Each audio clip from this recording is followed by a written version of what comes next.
Hi, I'm Lynette and welcome to my channel. Today I am bringing you a tutorial on this look right here.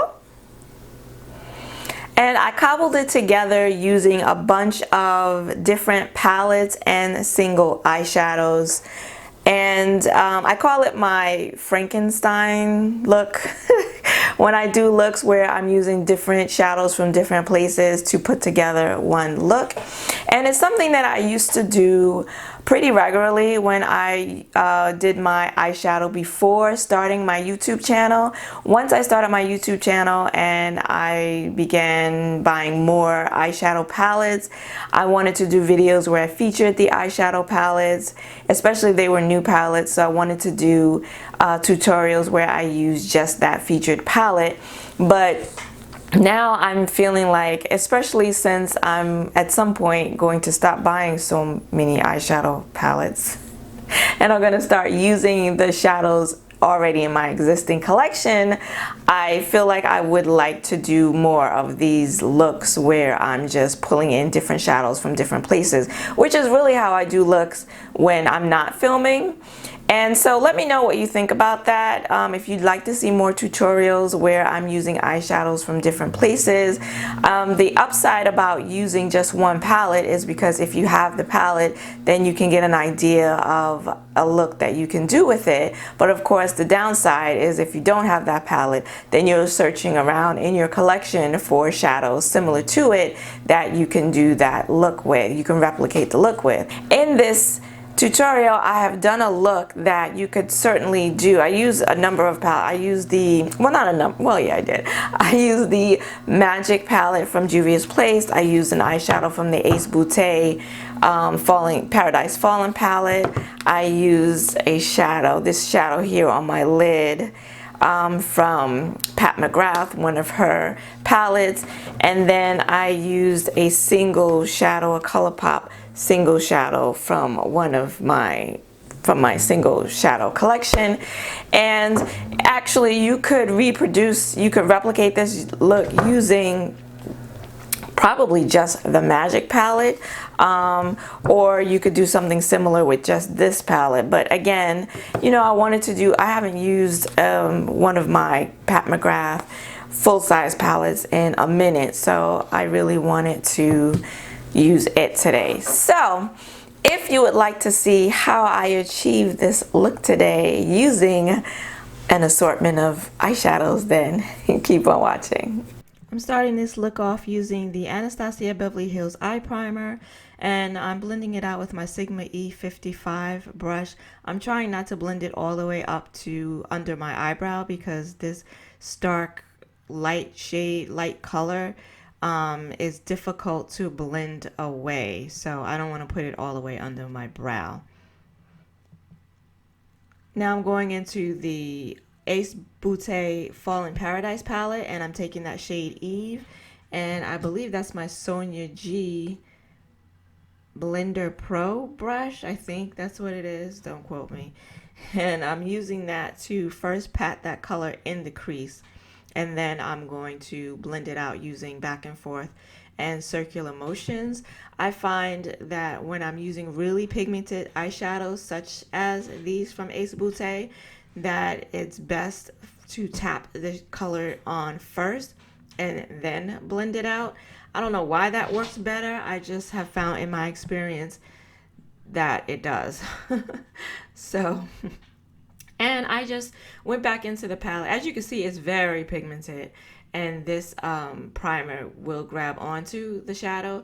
But I did go back into the palette to build up the color, and now I'm just going, I'm just blending the edges of this shades because I don't want any harsh lines.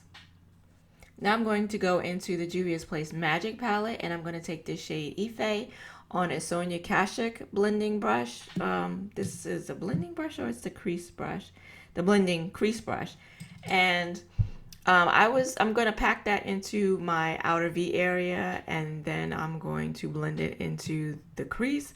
And I was concerned that this shade might not adhere to my lid, or it might not it might not work because I've used this shadow in the past and it is not the greatest. It's actually, in my opinion, one of the worst shades in the palette. But as you can see, it did adhere and I was able to build it up. And when I used it with that first shade, that Eve shade, they kind of looked the same once I started blending them. So you can't really tell, I guess, that I used two different eyeshadows here. But now I'm just building up that color because I want it to be really deep in the outer V. And I've also patted into the crease just a little bit. And I'm going to blend it into the crease probably about halfway across the crease. And take your time. I mean, you know, this took a long time. I took a long time blending to make sure that there was a seamless blend between all the eyeshadows. And yeah, I went in with way too much of that Eve shade, that very first shade I used in the crease. I forget how pigmented these eyeshadows are. And I'm just blending out the edges of that Ife shade.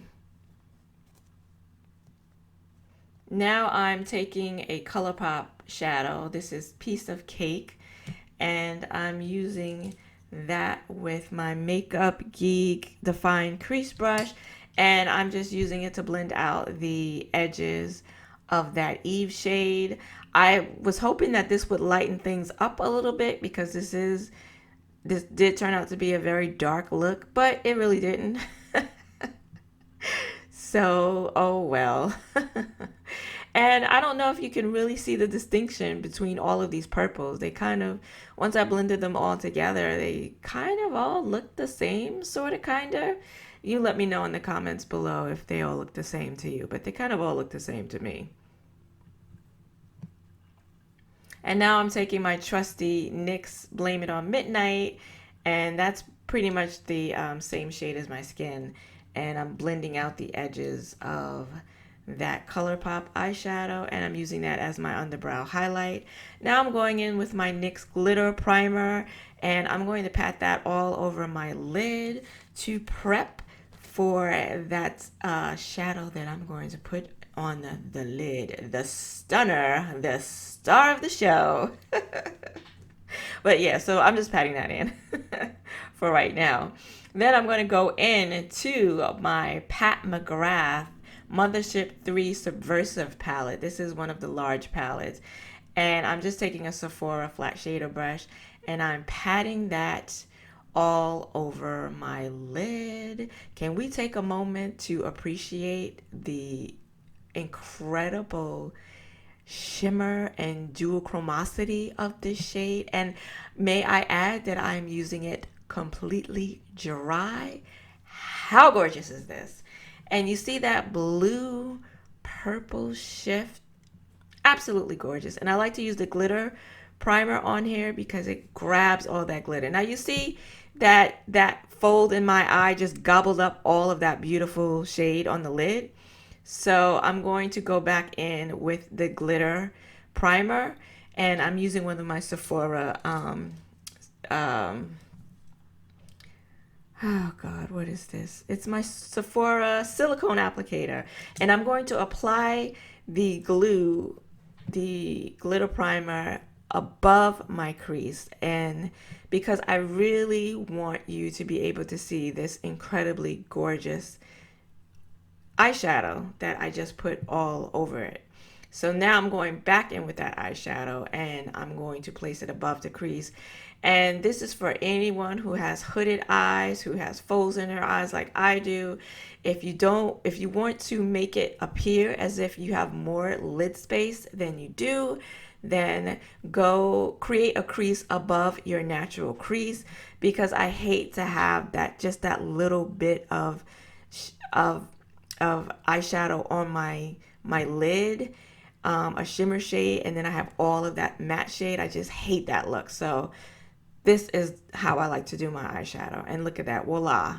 You can see that eyeshadow much more. It's much more prominent now. And just blending over those edges once again.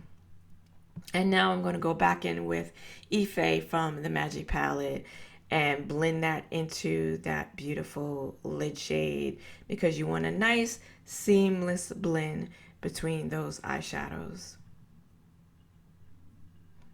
And now I'm just taking a makeup wipe and cleaning up some of the fallout. This glitter, I mean, you really need tape to get it off your skin. I had glitter on my face all day. There's just no avoiding it with these really glittery shades in the Pat McGrath palette. That's another reason why I like to use the glitter glue.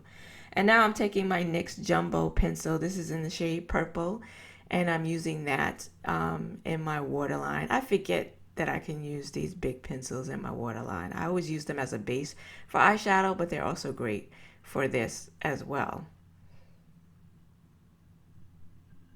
And now I'm just taking Eve from the Fallen Paradise shadow, that same one we used to start off this look.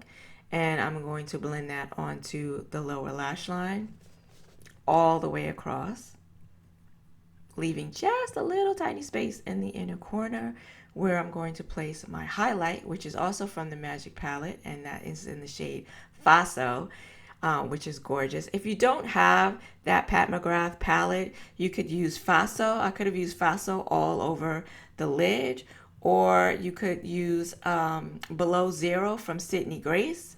I used the Kiss Faux Mink lashes in the style Bustier and a black eyeliner pencil to tight line, no wing today. And I freaking love how this came out. That is today's look. I paired this very bold eye with a very bold lip. I used the NYX Suede matte lip liner in the shade Amethyst, and then the Colored Raine liquid lipstick in the shade Sweet Rain. I don't think they carry this anymore, but yeah, you could easily do a nude lip, which I probably will do. I'm going to take my cat to the vet this afternoon, and I'm trying to decide if I'm gonna go like this. So if I do, I will probably just change the lip to something a little less bold, a little less shocking. Anywho, that's the look. Let me know in the comments below if there are other palettes or other single eyeshadows that you'd like to see me use in a tutorial, and if I have them, of course, as always, I will try to get that out to you. If you enjoyed this video, got any value from it whatsoever, then please give it a like and consider subscribing, because I do tutorials along with makeup hauls, swatches, and reviews here on my channel every Saturday. I want to thank you for joining me today. I hope to see you again next week. Until then, bye-bye.